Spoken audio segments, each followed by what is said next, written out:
Another historic night for Barca at the Santiago Bernabeu. Wow, I don't even know where to start. This is a night that I think Barca supporters are going to remember for for the rest of our lives. At least for me, I think for hardcore Barca supporters, you gotta add that to one of those games that we'll never forget. You know, like the Ronaldinho's two goals in the 0-3 win at the Bernabeu, Guardiola's 2-6, and the 5-0,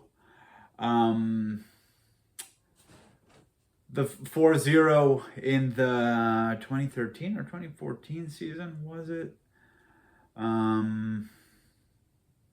There was a 5-1 win with Valverde, a 3 win with Valverde, a 4 win with Xavi. And this is another one that goes to the list of unforgettable games where just 0-4 at the Bernabeu. It hardly gets any better than that in a single game against Madrid.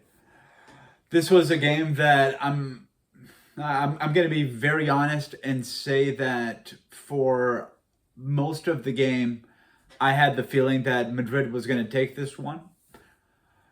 Before the game started, I was very afraid that Madrid would get just a lot of clear one-on-one chances, which would have been the case if it weren't for the millimetric precision that our defenders, mainly Cubarsí and Inigo Martinez, had during tonight's game. It was a game where during a lot of moments in the game, it felt like Barca was suffering a lot. But even though Madrid is clearly a much more physical team than we are, Barca was able to stay very focused, just minimize errors, even though we were taking a lot of risks. And and yeah, Lewandowski ended up getting a clear chance, which he finished, with perfection, 1-0. 2 minutes later, scored again. Lamine scored an amazing goal a few minutes later. Then Rafinha, and then it was a party after Lamine's 3-0. And there was a lot of things to talk about this game. I'm gonna kind of just go off the top of my head. Honestly, even if no one sees this video, I'm gonna have fun just thinking of all the things that happened in a really a crazy game, in my opinion. It could have gone either way. Before the game, I felt I could see Barca winning 4-0. I could see Madrid winning 4-0. I could see anything in between. And luckily, this time it went for our side, so it's a day to celebrate. Barca started with the same starting 11 as against Bayern Munich, so with Iñaki Peña at the goalkeeper, Balde at left back, Inigo Martinez and Cubarsí at center backs, Koundé at the right back. In the double pivot, we had Casado, Pedri, Fermin playing in the higher midfield, or attacking midfielder, 10, shadow striker, whatever you want to call it. With Rafinha, Lewandowski, and Lamine Yamal in attack, same as what everyone expected. Madrid played with Lunin at goalkeeper, Mendy, Rudiger, Militao, Lucas Vázquez in the midfield, Tchouaméni, Camavinga, Valverde, Bellingham in midfield, and Vinicius and Mbappe in attack. So Madrid clearly went with a very physical team, leaving Modric, Brahim, and all the more creative players in the bench, and decided to go for a more physical approach. And right from the very minute, Madrid really wanted to press high, not let Barca get comfortable, and try to force mistakes. And Barca was having a hard time generating opportunities. In that first half, it felt to me like Madrid had a lot of chances. Although upon seeing the stats at the end of the first half, I was surprised to see that Madrid had only 1 shot and 0 shots on target.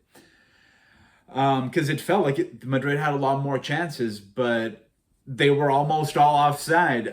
So the first thing to talk about is that Barca took a lot of risks. Madrid had 12 offsides tonight, which, if I'm not mistaken, is more offsides than they have had against them in all of La Liga this season, which kind of shows the difference in risk that the two teams take.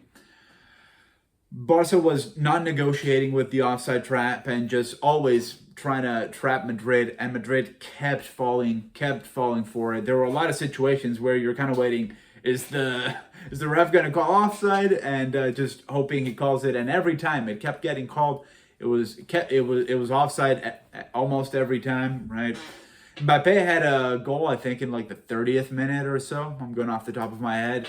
Luckily, got called off for offside. And by the end of the first half, I was honestly surprised to see that Barca had 6 shots, 2 of them on target. Madrid only 1 of them, 0 on target, because it really felt like Madrid was having a lot more opportunity than Barca was having. In the first half, I was very concerned with the mistakes. Madrid was really trying to force mistakes, unlike a lot of other games where that doesn't really seem to be their approach. And there were a lot of errors from Peña, trying to build from the back, trying to open passes to Cubarsí. Barca had a lot of turnovers, but luckily none of them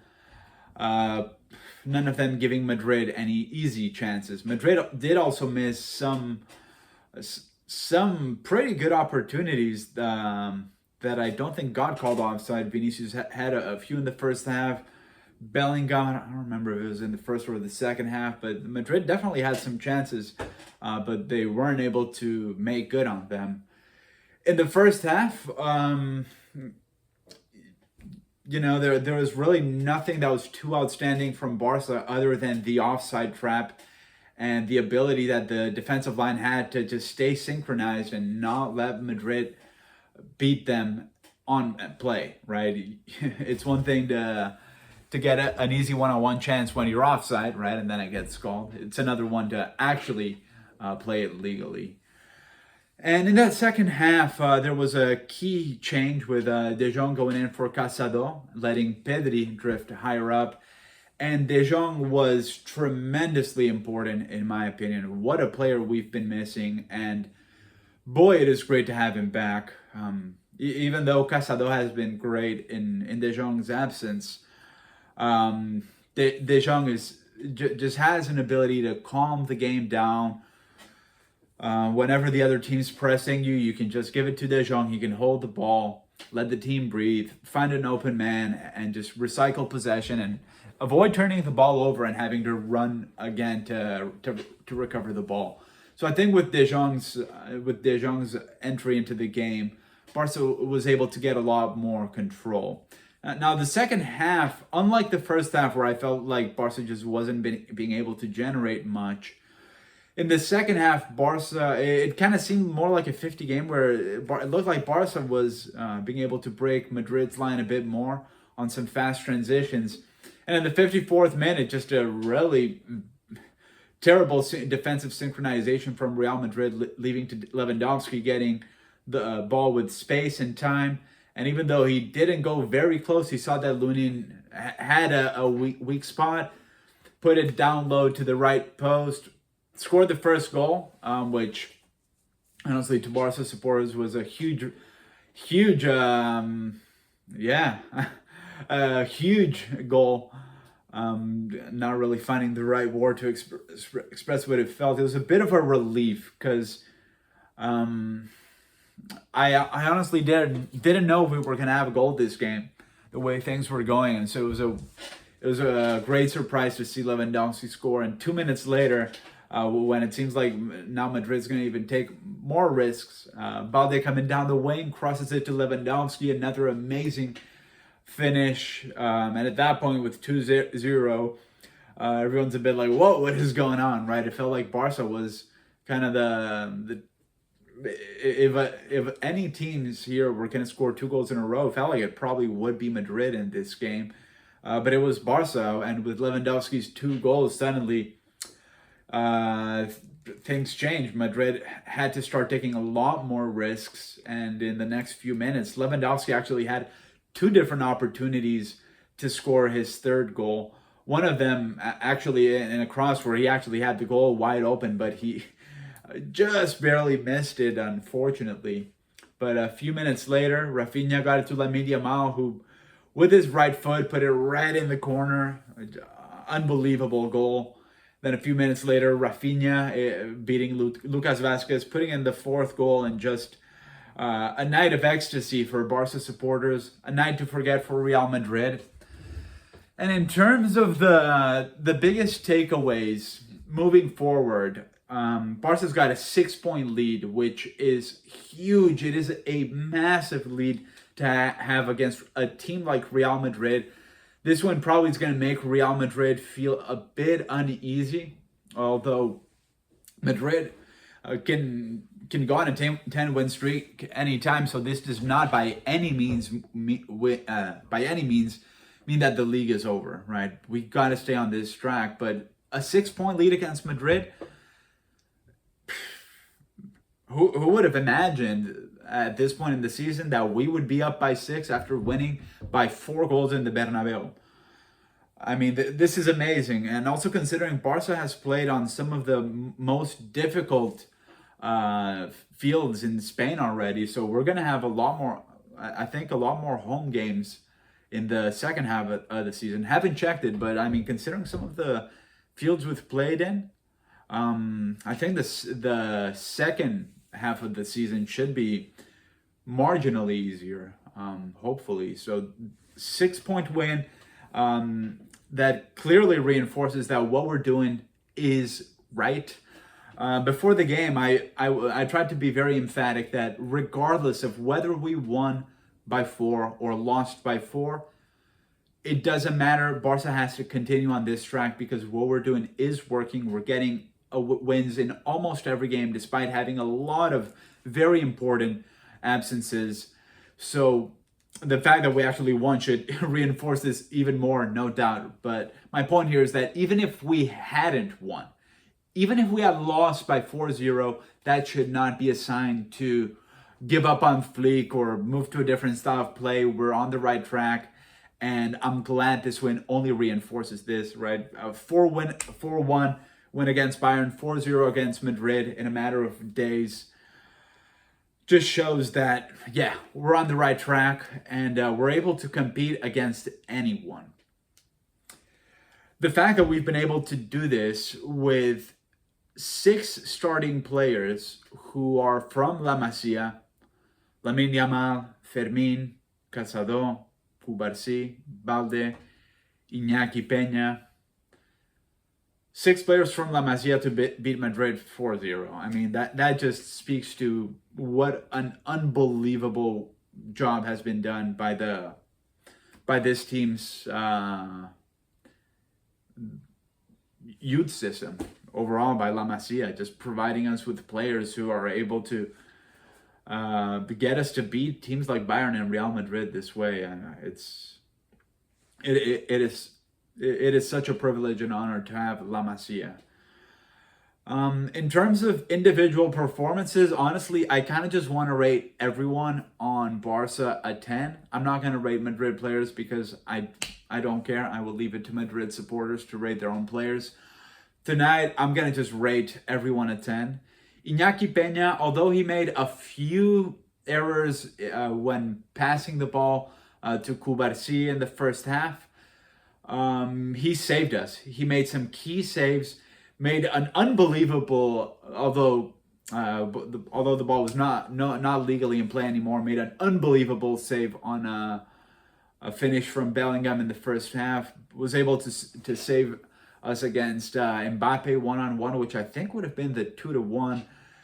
I've lost the count on how many shots he saved, honestly. Iñaki Peña was unbelievable.